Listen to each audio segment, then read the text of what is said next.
Parce que nous avons eu Napoléon le Grand, il faut que nous ayons Napoléon le Petit. Victor Hugo.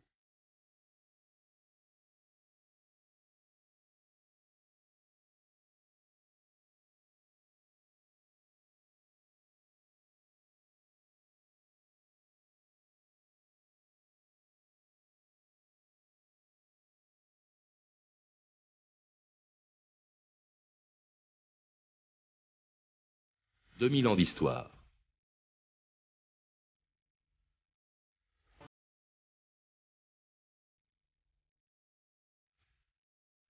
De tous les régimes qu'a connus la France depuis la Révolution, le Second Empire de Napoléon III est resté un des plus impopulaires. Depuis l'époque où Victor Hugo pestait contre celui qu'il surnommait avec mépris Napoléon le Petit, on n'a gardé de son règne que le souvenir du coup d'État, grâce auquel, en renversant la République, il a mis en place un régime autoritaire.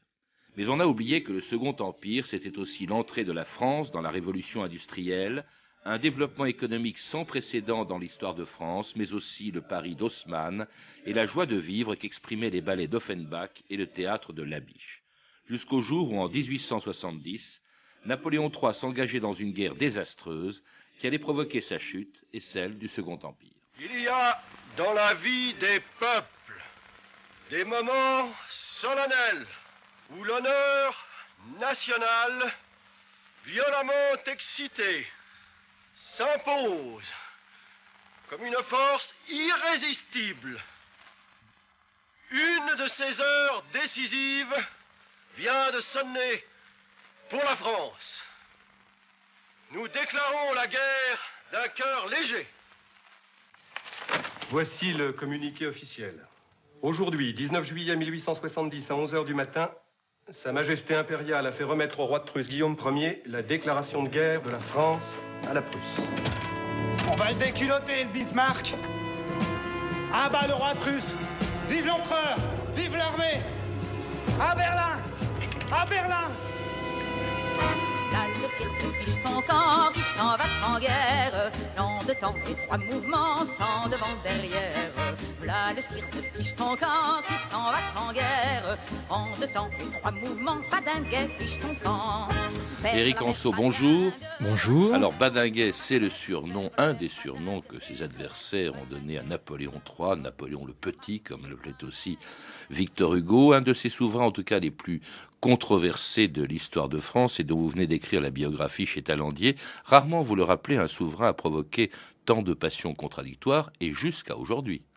Bien sûr, alors il a l'immense inconvénient d'avoir plusieurs tuniques de Nessus, de porter plusieurs tuniques de Nessus. Vous les citez, autocrate pour certains, démocrate pour d'autres, autoritaire ou libéral, réactionnaire ou progressiste, apôtre de la paix ou fauteur de guerre. Ça fait beaucoup de choses. Bien sûr, alors le coup d'État du 2 décembre, on aura sans doute l'occasion d'y revenir. Le régime autoritaire, bien sûr, ça c'est pour la politique intérieure. La politique étrangère, cette défaite dans la guerre de 1870, l'effondrement du pays, la France amputée par l'Alsace et la Moselle, et une très lourde indemnité de guerre. Alors, en tout cas, il a la même réputation sulfureuse que son oncle, Napoléon Ier. Il était le fils d'un frère de Napoléon. Il devient l'héritier légitime du trône, du moins du point de vue des bonapartistes, lorsque l'Aiglon meurt en 1832. C'est sous la monarchie de Juillet. Et alors, il va tenter de la renverser à deux reprises. Il est même en prison à cause de cela. C'est un peu un révolutionnaire aussi, vous le rappelez, Éric Anceau, en tout cas dans sa jeunesse, quand il s'appelait Louis-Napoléon Bonaparte. C'est un révolutionnaire, quelqu'un qui veut allier deux grands principes, 1789 et Napoléon. L'ordre et la liberté. Alors révolutionnaire, il l'est par la politique étrangère, puisque dès ses jeunes années, il combat aux côtés du carbonarisme pour essayer d'affranchir l'Italie de la domination autrichienne. Et révolutionnaire, il l'est aussi du point de vue de la France, puisqu'il veut effectivement rétablir les Bonaparte sur le trône, en son nom. Il croit en son étoile. Ça intéresse à ce qu'on appelait aussi la question sociale. Il écrit un livre qui a été salué, je crois, par Proudhon lui-même. C'était l'extinction du paupérisme. Pendant qu'il est en prison, effectivement, 7 ans ou 6 ans, je sais plus. 6 ans, enfermé, réclusion à vie. Et il s'évadera au bout de 6 ans, effectivement. Il a fait venir dans sa bibliothèque un grand nombre de livres sur la question sociale. Et il a cherché des moyens, en socialiste, il se disait lui-même socialiste, de résoudre cette fameuse question ouvrière. le mal-être des ouvriers, le fait qu'ils arrivent en masse dans les villes pour travailler dans les manufactures, dans les fabriques. Alors il s'évade, il va en Angleterre et il revient en France au moment de la Révolution de 1848 qui fait tomber Louis-Philippe. Son nom fait qu'il est élu à l'Assemblée constituante, puis devient élu au suffrage universel, président de la République. Vous le rappelez aussi, on l'oublie toujours, Éric Anceau, c'est le premier président de la République en France. 1848 est une chance extrême pour lui, parce que d'une part, les républicains, en faisant leur révolution de février 1848, le rappellent de son bannissement, de son exil. Et d'autre part, c'est l'avènement du suffrage universel, le 2 mars 1848. Bien évidemment, avec le napoléonisme des campagnes, ça va être une chance inouïe. Lorsqu'on va décider d'élire un président de la République au suffrage universel, corps électoral de 9 millions d'électeurs à ce moment-là, seuls les hommes, je le rappelle, votaient, 5,5 millions de Français se porteront sur son nom. Ouais. Le général Cavaignac, avec tout l'appareil d'État, qui était chef du pouvoir exécutif, n'a récolté à cette élection qu'1,5 million de voix. Lamartine, le grand poète, l'homme qui avait contribué à la révolution de février 48, 17 000 voix seulement. Ouais. Et donc Louis-Napoléon Bonaparte devient président de la République. Ça n'est pas duré longtemps parce qu'il allait profiter de l'impopularité de l'Assemblée nationale qui fait supprimer le suffrage universel. Et donc il va avoir un soutien populaire assez important lorsque le jour anniversaire du couronnement de son oncle Napoléon Ier de la bataille d'Austerlitz, eh bien Louis-Napoléon Bonaparte fait un coup d'État. C'était le 2 décembre 1851. Au nom du peuple français, le président de la République décrète, article 1, l'Assemblée nationale est dissoute. Article 2, le suffrage universel est rétabli. L'Assemblée est dissoute.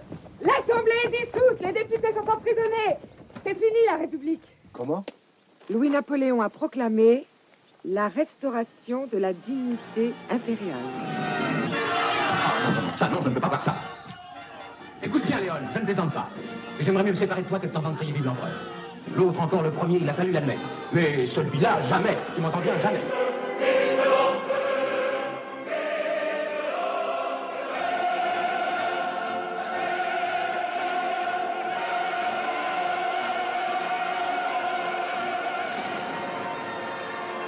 Vive l'empereur, un hymne écrit par Rossini à la gloire de Napoléon III. Louis-Napoléon Bonaparte va devenir empereur peu de temps après ce coup d'État. Il prend le nom de Napoléon III, assez populaire au début, et cela malgré quand même ce dont on se souvient de plus en plus, un coup d'État qui a fait 400 morts, Éric Anceau. Bien sûr, alors revenons un petit peu sur les causes de ce coup d'État.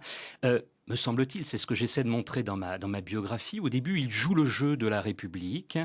Très rapidement, cependant, il se heurte à une majorité de l'Assemblée, vous l'avez rappelé tout à l'heure, qui lui est hostile, qui est une majorité monarchiste, légitimiste et orléaniste.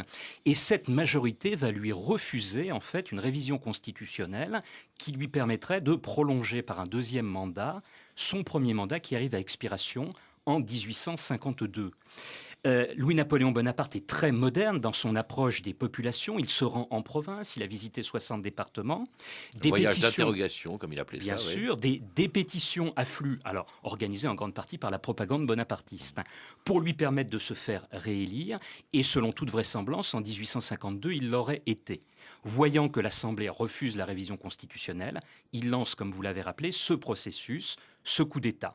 Et ce coup d'État va être un coup d'État sanglant, puisque l'armée qui soutient le coup d'État va tirer sur les grands boulevards sur la foule, les manifestants, mais aussi des femmes et des enfants. Alors, les chiffres divergent en fonction du nombre de victimes, entre 300 et 1500. Effectivement, sans doute 400-450. Louis-Napoléon Bonaparte lui-même en sera désolé et son épouse, l'impératrice Eugénie, racontera par la suite qu'il ne se passait pas un jour de sa vie sans qu'il ne pense qu'il ait le remords de ce coup d'État sanglant qui l'a amené au pouvoir. Un peu le péché originel du Second Empire, auquel on reproche bien sûr aussi le régime très autoritaire qu'il représente. Il y avait cette constitution présidentielle devenue impériale en 1852. C'est un pouvoir présidentiel, donc puis impérial, légitimé par le vote populaire quand même, parce que le suffrage universel subsiste. il y a ce qu'on appelle les plébiscites, une question posée par l'empereur et à laquelle on répond naturellement oui, compte tenu de la façon dont elle est formulée. Je ne sais plus, il y avait un dessin de Daumier montrant un paysan qui demande à un notaire « Qu'est-ce que c'est qu'un bibicite, monsieur ?» Et le notaire répond « C'est un mot latin qui veut dire oui ». Alors, résultat, 7 800 000 oui en 1852 contre 250 000 non à l'Empire. Et puis alors, un Parlement également qui est muselé. Éric Anceau, il demeure, il y a un Parlement, mais il est muselé. Bien sûr, dès ses écrits de jeunesse, Louis-Napoléon Bonaparte est un penseur, est un doctrinaire, il est l'inventeur du bonapartisme. Il se pose ouvertement en anti-parlementaire. Pour lui, le parlementarisme, c'est le modèle anglais. Alors certes, à terme, la France, une fois que la France sera mûre, dit-il, elle pourra accéder au parlementarisme, mais en ce milieu du 19e siècle, elle ne l'est pas mûre, et elle a donc besoin d'un pouvoir exécutif fort qui montre la voie.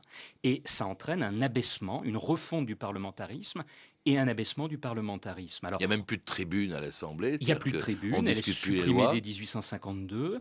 Un nombre restreint de députés, qui sont des députés d'arrondissement, c'est-à-dire que par le biais d'un système qui s'appelle la candidature officielle, les préfets vont indiquer quels vont être les bons députés, sous-entendu ceux qui soutiennent bien évidemment Louis-Napoléon Bonaparte, puis Napoléon III. Les opposants au début du régime sont pourchassés au lendemain du coup d'État, donc quand on est républicain, on ne peut pas se présenter aux élections législatives, tout du moins en 1852, et puis un morcellement du pouvoir législatif entre 3 assemblées. Et une presse muselée, si bien que l'opposition ne peut pas s'exprimer. Il y a tout un système d'avertissement, d'autorisation préalable qui fait qu'il y a de l'autocensure dans la presse, elle n'est pas interdite. Mais tout cela n'empêche pas que, à l'époque du Second Empire et de Napoléon III, eh bien, les Français dansent sur une musique d'Offenbach. Et voici le Second Empire.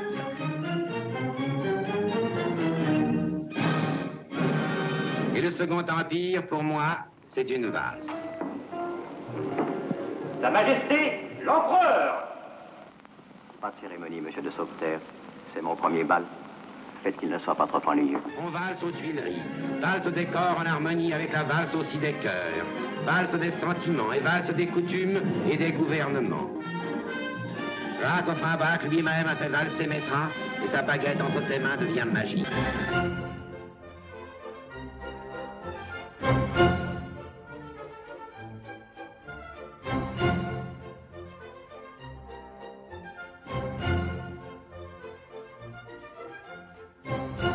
Et c'est la Fée du Rhin d'Offenbach, le grand succès, un des grands succès de ce Second Empire. C'est pas seulement la répression, vous le rappelez, Éric Anceau, Second Empire, c'est aussi une période de fête, mais de prospérité économique comme rarement la France en a connu. C'est à ce moment-là qu'après l'Angleterre, la France connaît sa révolution industrielle. Oui, et d'ailleurs, vous évoquez la fête impériale, mais elle est directement liée à la prospérité. Elle est voulue par Napoléon III, cette fête impériale qui sera tant critiquée par la suite, puisqu'il estime qu'il en va du renom de la France. La fête, les grands musiciens qu'on a cités comme Offenbach, les expositions universelles, la deuxième de l'histoire est organisée à Paris en 1855, avec un grand succès, la quatrième en 1867. 15 millions de visiteurs viennent à Paris du monde entier, y compris des chefs d'État qui n'avaient jamais mis le pied en dehors de leur territoire.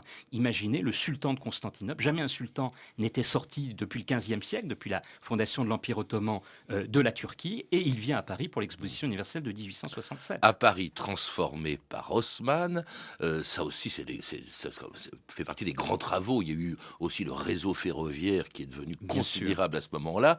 Vraiment une prospérité économique assez extraordinaire, comme on en a rarement vu effectivement dans notre histoire. Alors on parle beaucoup d'Haussmann, Haussmann, et on a parlé de l'osmanisation, le célèbre préfet de Napoléon III. On oublie trop souvent, me semble-t-il, que Louis-Napoléon Bonaparte est à l'origine du projet de rénovation de Paris. Dès ses jeunes années, il a vécu longtemps en exil à Londres, il a vu ce que pouvait être une capitale moderne, il a lu les socialistes et leurs projets utopistes, il a également séjourné à New York et il a vu une ville au plan damier, et il va vouloir, devenu président de la République, puis empereur avec des moyens décuplés, moderniser cette cette ville, en faire la plus moderne du monde, une ville lumière qui sera la capitale de son empire, mais aussi de la planète. Et puis d'une France donc en plein essor, ce qui profite surtout à la bourgeoisie d'affaires, beaucoup moins, qui soutient le régime dès le début, beaucoup moins au monde ouvrier. Certes, son revenu, son niveau de vie, dirait-on aujourd'hui, augmente, mais les conditions de travail sont épouvantables, de 12 à 14 heures par jour de travail.